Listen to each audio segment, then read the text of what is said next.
नमस्कार शेतकरी मित्रांनो, कृषी कल्याण युट्यूब चॅनल मध्ये सर्व शेतकरी बांधवांचं हार्दिक स्वागत आहे। सर्व शेतकरी बांधवांना एकच विनंती आहे, या साईडला दिसत असलेल्या काळ्या बटनावरती क्लिक करा, जेणेकरून तुम्ही आम्हाला सबस्क्राईब कराल। आणि तुम्ही जर आम्हाला सबस्क्राईब केलं तर शेती संबंधित असेच नवनवीन व्हिडिओ तुम्हाला आमचे सर्वप्रथम पाहायला भेटतील। तर मित्रांनो, अखेर खरीप हंगाम 2025 चा पीकमा बऱ्याच साऱ्या शेतकऱ्यांच्या खात्यामध्ये आलेला आहे, पण खूप कमी प्रमाणामध्ये आलेला आहे आणि काही शेतकऱ्यांना तर एक पीकमाचा एकही रुपया आलेला नाही। मग आता कोण्या जिल्ह्यामध्ये दुसऱ्या टप्प्यातला पीकमा वाटप होणार, हेक्टरी किती रुपये होणार, कोण्या पिकासाठी होणार, या आणि कोण्या पिकाचा किती कोटींचा आतापर्यंतचा पीकमाचं कॅल्क्युलेशन झालेला आहे, या संदर्भात थोडक्यात माहिती घेण्याचा प्रयत्न करणार आहोत। तर नमस्कार, मी ज्ञानेश्वर सवणकर स्वागत करतो कृषी कल्याण युट्यूब चॅनल मध्ये। सर्व शेतकरी बांधवांना एकच विनंती आहे, व्हिडिओ शेवटपर्यंत बघा। मित्रांनो, राज्यातल्या 27 जिल्ह्यामध्ये आतापर्यंत 1219 कोटीपेक्षा जास्तचा पीकमा मंजूर केलेला आहे आणि एकूण 1300 कोटीपेक्षा जास्तचा पीकमा हा मंजूर झालेला आहे। ज्याच्यामध्ये कोण्या पिकासाठी किती रुपयाचा पीकमा मंजूर झाला ते सर्वप्रथम बघण्याचा प्रयत्न करूया। याच्यामध्ये अगोदर आपण जिल्हे बघण्याचा प्रयत्न करणार आहोत, ज्याच्यामध्ये सर्वाधिक पीकमा जो आहे तर तो नांदेड जिल्ह्यासाठी आहे।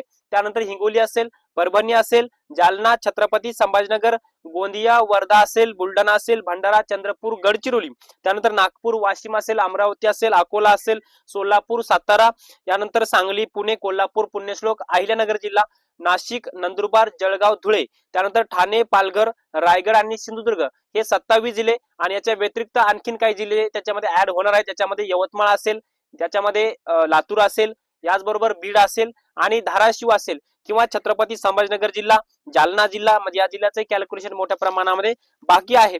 पण आता या सर्व जिल्हे ऍड होणार आहेत आणि दुसऱ्या टप्प्यातले या सर्व जिल्ह्यामध्ये दुसऱ्या टप्प्यामध्ये सुद्धा वाटप होणार आहे। आता हीच काय आकडेवारी अंतिम नाही। आतापर्यंत आपण जर पाहायला गेलं तर सोयाबीनचा पीकमा आता किती सर्वात जास्त क्षेत्र हे शेतकऱ्यांचं सोयाबीनचं आहे आणि सोयाबीनचा सर्वात जास्त शेतकऱ्यांनी पीकमा भरलेला आहे, ज्याच्यामध्ये सोयाबीनसाठी 1146 कोटी रुपये पीकमासाठी मंजूर झालेले आहेत। त्यानंतर भातासाठी 72 कोटी रुपयाचा पीकमा आतापर्यंत मंजूर झाला, आतापर्यंत एवढं कॅल्क्युलेशन झालेलं आहे।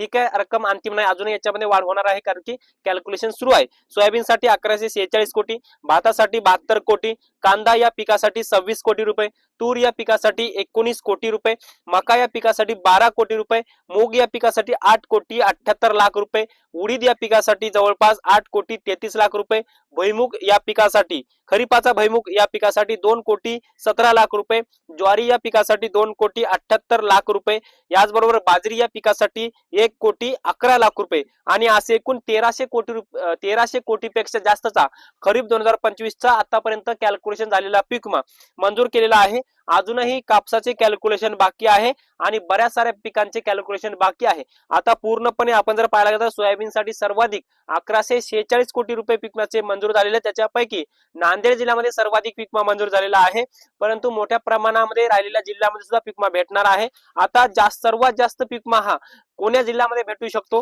ते बघण्याचा प्रयत्न करणार आहोत। आता सर्वात जास्त जर पीकमा सोयाबीनसाठी भेटणार हे तर साहजिकच आहे, कारण की सर्वात जास्त महाराष्ट्रामध्ये क्षेत्र जे आहे तर ते सोयाबीन या पिकाचं आहे।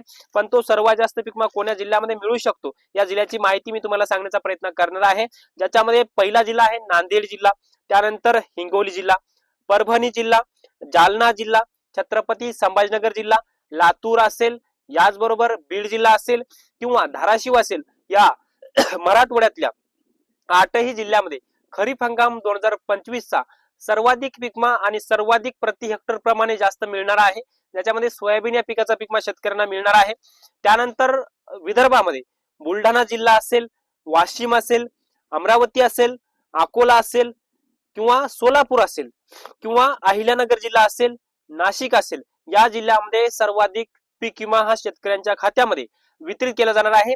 आणि सर्वाधिक आता हे सर्वाधिक पीक विमा भेटणारे जिल्हे जर पाहिले, त्यानंतर ठाणे, पालघर, रायगड, नाशिक, नंदुरबार, जळगाव, धुळे, याच्यामध्ये भात या पिकाचा पीकमा मिळू शकतो, म्हणजे धानाचा पीकमा मिळू शकतो। त्यानंतर त्याच जिल्ह्यामध्ये म्हणजे तेच जिल्हे ज्याच्यामध्ये चंद्रपूर, भंडारा, गडचिरोली, याचबरोबर नाशिक असेल, या सुद्धा जिल्ह्यामध्ये पीकमा भेटणार आहे। नागपूरमध्ये सुद्धा सर्वाधिक पीकमा हा शेतकऱ्यांच्या खात्यामध्ये वितरित होऊ शकतो।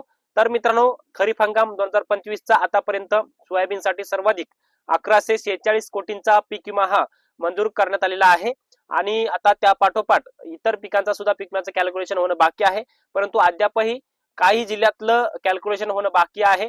या रकमेमध्ये आणखी मोठी वाढ होणार आहे, दुप्पट किंवा तिप्पट पेक्षा जास्त या रकमेमध्ये वाढ होऊ शकतो। आणि यंदाची पीक विमा योजना वेगळी आहे, कापणी प्रयोगावर आधारित तुम्हाला पीक विमा मिळत आहे.